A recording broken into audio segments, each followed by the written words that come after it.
let's go over the answers to these problems. If you didn't do them yet, go back to the previous page and try them first. Okay, let's start with number 1, 8 to the 0 power. Okay, in your notes earlier, it said that anything to the 0 power equals 1. Okay, so answer here is just 1. Okay, 8 to the 0, it's like multiplying it 0 times, it just 1. Okay, for number 2, we have negative 2 to the negative 6th power. And they want me to evaluate the expression. Okay, that means find the answer. We want to give it as a fraction. All right, the rule is when I have a negative exponent and I want to make it a positive, I put it, if it's in the numerator, I'm going to put it over 1. Okay, it'd be negative 2 to the positive 6 in the denominator. Okay, so the rule is if I want to get rid of a negative exponent, if it's in the numerator, I move it to the denominator, and I switch the negative to a positive. Okay, so evaluating this, 2 to the 6th, negative 2 to the 6th power is 64. So this would be my answer for 2. Okay, if it says to leave it, like down here, was to simplify, write the expression using positive exponents, then I leave it with exponents. But when it says evaluate, I want to give it as a number. Okay, next problem. I see 2 exponents multiply together, so I keep the base, I add the exponents. Okay, on 7, there's no exponent, but okay, when there's no exponent, it's always 1. That's 7 to the 1st power, because right there I'm multiplying 7 by itself once. Okay, so 7 to the 1st, so it would be 1 plus negative 2. That would be 7 to the negative 1. All right, negative exponent, want to make a positive, so I put 1 over 7 to the 1st, which is just 1 over 7.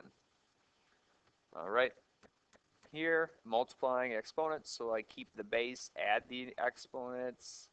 Negative 9 plus 9 is 0, so it would be 12 to the 0. Anything to the 0 power equals 1.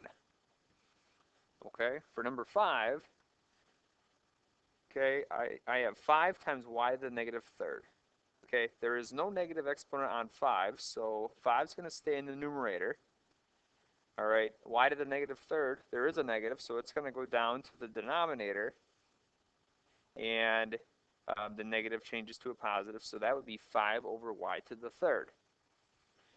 All right, if you want to think about that differently, you could think about it as 5 times y to the negative 3rd, which would be 5 times 1 over y to the 3rd, which is 5 over y to the 3rd.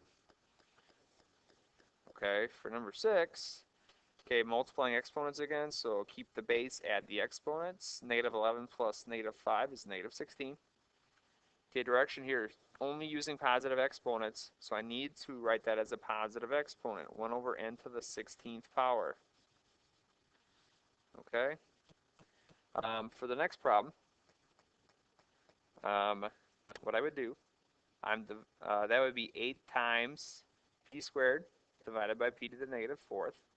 My like bases are p's, so that would be 8 times p to the rule is, when I am dividing exponents, dividing powers, I subtract the exponents, so it would be 2 minus negative 4. So that would be 8 times p to the 2 minus negative 4, that's 6. Okay, so that would be 8 times p to the 6th. All right, nothing else is left on the bottom, so I'm done. And on this problem, the next problem, number 8, let's start by dividing 15 and 3. That would be 5.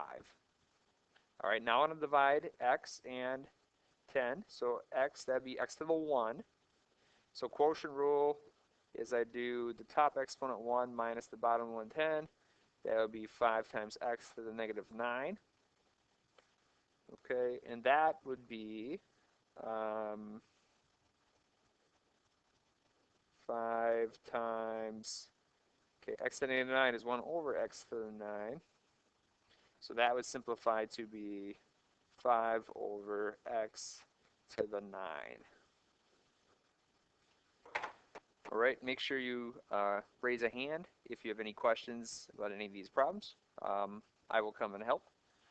Okay, otherwise, ask for a number 2 quiz, and as soon as you finish that, then start 4.8 scientific notation.